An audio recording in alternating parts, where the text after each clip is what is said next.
In this video, we want to find out if posture is really responsible for your pain or if it's all about load management. Because I feel that at the moment we have exactly those two categories being out there. So the one saying you need to fix your posture because otherwise you will get back pain, shoulder pain, and the other ones who are saying posture is not related to pain at all. And what's my take on this topic, you will get to know in this video.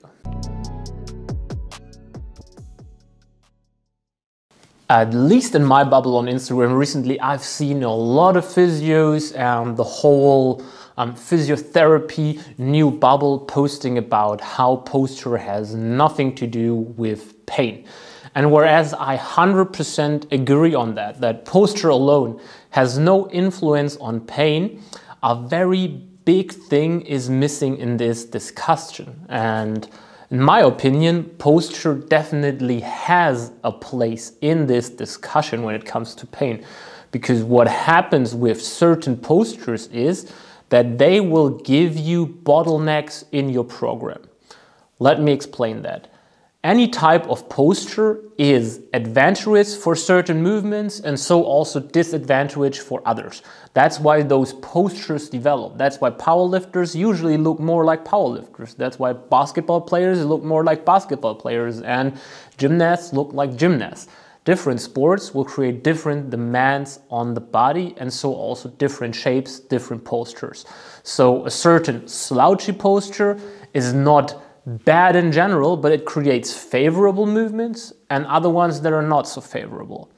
And what does that mean? It does that certain movements have, with a certain posture, an increased capacity. Means these movements can tolerate a lot of load and a lot of volume over time.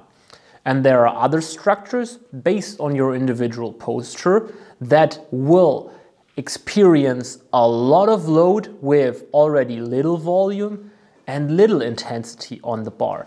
Means those structures, due to your posture, cannot tolerate a lot of load or a lot of volume, or of course a combination of those two.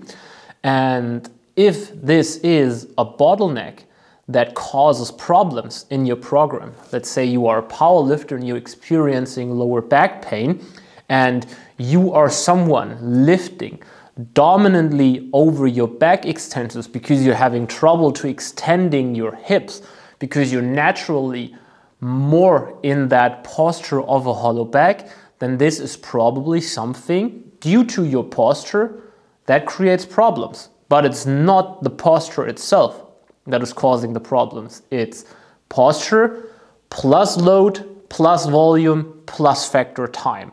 And in order to increase the capacity in that movement, you can work on changing that posture. And that does not mean you need to. You could also balance this one here. So load and volume and the frequency over time, you could balance this. But in my opinion, it's a very, very smart idea to work on postural changes affecting bottlenecks in your program. And if you didn't know, now you know that we are offering calisthenics and weighted calisthenics online coaching. So if you are interested in learning impressive bodyweight skills like planches, handstand push-ups, front levers, or attending a weighted calisthenics competition, then you should definitely schedule your free consulting call for our online coaching, and then we will help you to make sustainable gains, get rid of your discomforts, learn the movement patterns correct, and just progress with a lot of fun. So I hope to see you in the consulting call soon. And to understand what I mean, let me give you two examples. The first one I already talked a bit about, and that is the hollow lower back.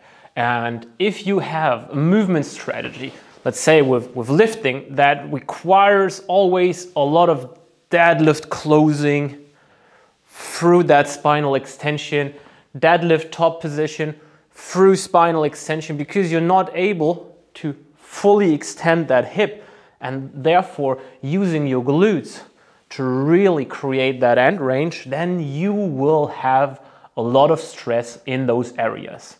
That means in this case, working on better hip extension abilities, creating more femoral internal rotation abilities in order to be able to access those ranges better, would be a postural change that is highly beneficial for you because it will decrease the load in your lower back and it will increase the movement capacity overall. At the same time, of course, load and volume will still be one of your main additional tools to manage fatigue in the structure. But at the same time, increasing capacity by doing the right mobility work is a very intelligent way. Another thing which is maybe more common in the calisthenics community is that round upper back.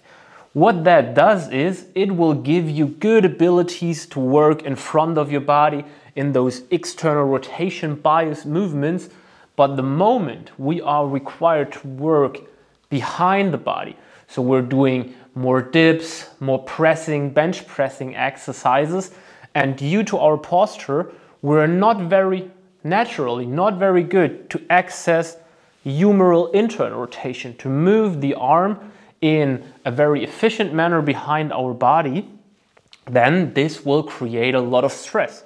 It will create stress on the elbow and it will create stress on the shoulder, in your whole collarbone area, scapular problems.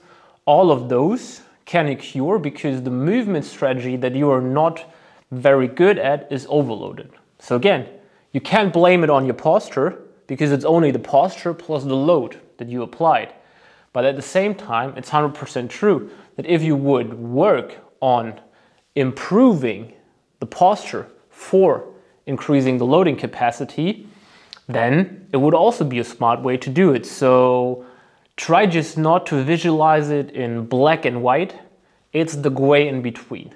Posture is not the problem, but also not the problem. It's somewhere in between.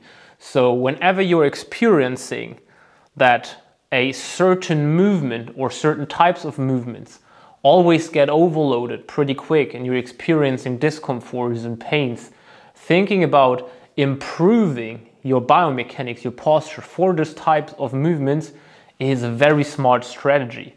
If you don't experiencing any problems, if you can move efficient, if you can increase volume intensity over time, you can train in an overloading manner and there's no problems, but you have a slouchy posture, then it's perfectly fine. You don't need to do anything about it. So again, solution is in the middle. Fix your posture if you need. If you don't have any problems, no need to act.